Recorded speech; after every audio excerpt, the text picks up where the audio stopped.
be waiting for. So love me like you do, la la, love me like you do. Assalamualaikum warahmatullahi wabarakatuh. Innalhamdalillah nahmaduhu wa nasta'inuhu wa na'udzubillahi min syururi anfusina wa min sayyiati a'malina. May yahdihillahu fala mudilla lahu wa may yudlil fala hadiyalah. Asyhadu an la ilaha illallah wa asyhadu anna Muhammadar Rasulullah. Yang terhormat kepada Bapak Haji Agus Ahmad Waki MSN dan Bapak Yudhistira Rizky Firdaus MSN selaku dosen mata kuliah Permainan Budaya Sunda di Universitas Perjuangan Tasikmalaya. Saya akan memaparkan tugas individu berupa tugas UTS semester 5 PGSDA 2019 Permainan Budaya Sunda. Saya mengambil Permainan Budaya Sunda tentang Pecle atau Engkwe. Next slide, Sri. Permainan tradisional adalah permainan yang erat kaitannya dengan tradisi masyarakat setempat dan sesuai dengan adat di suatu tempat. Pecle nyaeta kaulinan Sunda yang cara memainkannya dengan melompat atau meloncat pada bidang datar gambar di atas tanah atau bidang datar lainnya. Gambar tersebut berbentuk kotak-kotak, kemudian melompat dengan satu kaki dari kotak satu ke kotak-kotak lainnya. Bahkan permainan engkwe sendiri di Indonesia bisa berbagai macam nama, diantaranya engkwe di Jawa, asinan, gala asin di Kalimantan, impingan, sampit, tangga-tangga, Gorontalo, cak lingking, bangka, dengkleng, petrok di Bali, gili-gili di Merauke, beprok Betawi, gedrik di Banyuwangi, bak-baan, engkle di Lamongan, bendang, Lumajang, engkleng, Pacitan, Sunda, Mojokerto, dan masih banyak lainnya. Next slide, Ci. Sejarah kaulinan Sunda Pecle.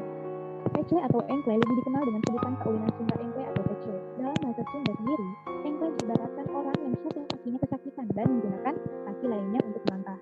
Mungkin karena cara dalam permainan dan cara melangkah seperti itu, permainan tradisional ini disebut dengan engkle. Nah, untuk kata Pecle sendiri berasal dari kata ngacle atau ngaceng, lompat, karena permainan engkle sendiri kan harus lompat. Nah, kaulinan Sunda Pecle disebut juga dengan Sunda Mandak. Nama tersebut ditabur dan diyakini mempunyai nama asli Condag Mandak yang merupakan bahasa Belanda. Memang sampai dengan saat ini tidak ada bukti sejarah yang otentik yang dapat menunjukkan mengenai sejarah kaulinan Sunda Pecle.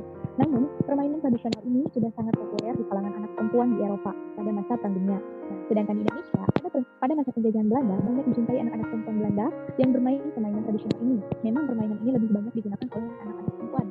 Walaupun ternyata kemudian, anak laki-laki pun banyak yang turut bermain kaulinan Sunda Pecle. Next slide selanjutnya. Nah, adapun keistimewaan Pecle dan nilai edukasi. Nah, keistimewaan Pecle mempunyai keistimewaan dan keunikan tersendiri.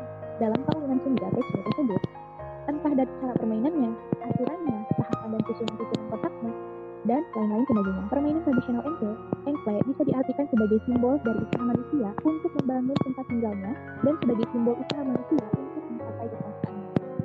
Namun dalam pencapaian usaha itu, tentu saja manusia tidak bisa sembarangan dengan bebas mengotak aturan yang telah ada. Namun selalu tetap berusaha selaras dengan aturan yang telah dibuat. Di sisi lain, kaulinan Sunda Pecle ini juga memiliki manfaat seperti melatih motorik kasar, perkembangan saraf motorik kasar yang baik akan membantu anak-anak. Slide balik ke awal. Juga merupakan kegiatan olahraga. Nah, Pecle ini juga merupakan kegiatan olahraga yang baik di mana Pecle mengajak anak-anak untuk berolahraga sambil bermain. Menurut psikologi anak Lutfi, Ariana SPSI MSI, bermain merupakan salah satu cara untuk belajar. Dengan bermain, anak-anak bisa mengenali berbagai kondisi lingkungan di sekitarnya dan juga belajar berbagai macam hal termasuk sosialisasi. Next slide. Nah, adapun cara bermain Pecle. Ini ada beberapa caranya ya. Yang pertama kali yang harus dilakukan sebelum bermain Pecle, kalian harus menggambar bidang Pecle terlebih dahulu. Yang kemudian pemain harus melakukan home timpa untuk jika pemain lebih dari 2 orang.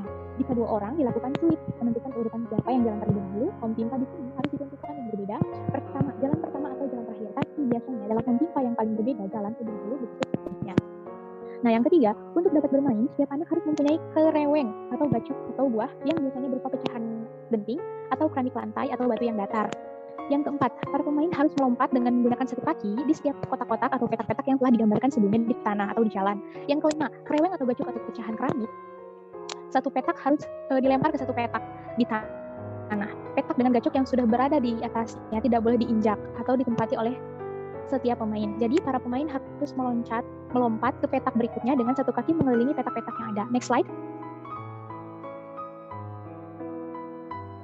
Nah, Yang selanjutnya, pemain tidak diperbolehkan untuk melemparkan kreweng atau gacuk hingga melebihi kotak atau petak yang telah disediakan. Jika ada pemain yang melakukan kesalahan tersebut, maka pemain tersebut akan dinyatakan gugur dan diganti dengan permainan selanjutnya. Yang ketujuh, pemain yang menyelesaikan satu putaran sampai di puncak gunung, mengambil kreweng atau gacuk dengan membelakangi gunung dan menutup mata, tidak boleh menyentuh garis juga. Apabila pemain tersebut menyentuh garis atau terjatuh saat mengambil krewengnya, maka dia dinyatakan gugur juga dan digantikan oleh pemain selanjutnya. Yang kedelapan, apabila pemain berhasil mengambil gajuk di gunung, maka dia harus melemparkannya keluar dari bidang pecele. Kemudian, pemain tersebut engkle atau lompat sesuai dengan kotak-kotak yang diakhiri dari bidang pecele tersebut. Yang sembilan, selanjutnya apabila para pemain lanjut ke tahap mencari sawah dengan cara menjagling atau kereweng gajuk yang tadi, telapak tangan dibolak-balik sebanyak 5 kali tanpa terjatuh. Hal ini dilakukan dalam posisi berjongkok membelakangi bidang pecele dan berada di tempat jatuhnya kereweng yang tadi dilempar. Setelah berhasil menjagling sebanyak 5 kali, pemain masih dalam posisi yang sama, melemparkan bidang, engkle. Apabila tepat pada salah satu bidang pecele, maka bidang tersebut menjadi sawah pemain, dan apabila gagal, pemain mengulangi kembali dari gunung. Yang ke-10, pemain yang memiliki sawah paling banyak adalah pemenangnya. Next slide. Nah, ini ada berupa video pecele. Coba dinyalakan di bawah.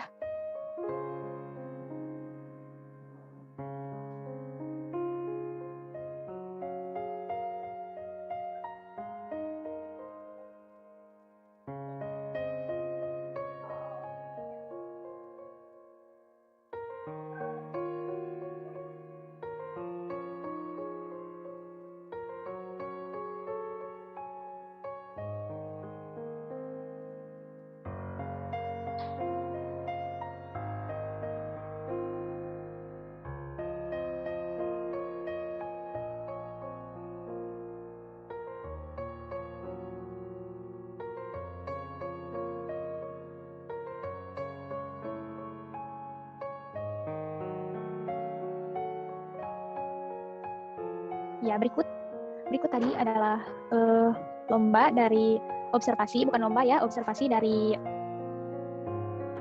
anak kelas 4 SD, yaitu Gadis Dia Sakira, yang sekolah di SDIT Ibnu Rahman. Nah, kita ambil kesimpulannya. Nah, kesimpulan dari permainan pecele, next slide. Permainan pecele, selain istilahnya yang dikenal dengan nama berbeda di setiap daerahnya, juga cara bermainnya pun tidak dipatenkan, tetapi memang berkembang berdasarkan kedaerahannya. Sehingga cara bermainnya pun bisa dimodifikasi sesuai dengan kebutuhan dan kehendak kita dalam memainkan permainan tersebut. Secara umum, cara bermain pecele ialah dengan menggambar kotak terlebih dahulu atau pola kotak pecele didesain sesuai keinginan, dan setiap pemain harus mempunyai pecahan genting atau kreweng atau gacuk, pecahan keramik atau batu datar sebagai alat bermainnya. Nah, para pemain harus melompati kotak dan mengelilingi semua kotak yang telah digambar tersebut dengan menggunakan satu kaki. Setelah semua kotak terlewati, maka para pemain harus berusaha memenangkan kotak tertentu yang nantinya akan menjadi kotak miliknya atau yang disebut dengan tadi kotak sawah pemilik. Sekian simpulan dari kami. Next slide. Terima kasih. Mohon maaf bila ada kata atau kesalahan. Terima kasih atas perhatiannya. Wassalamualaikum warahmatullahi wabarakatuh.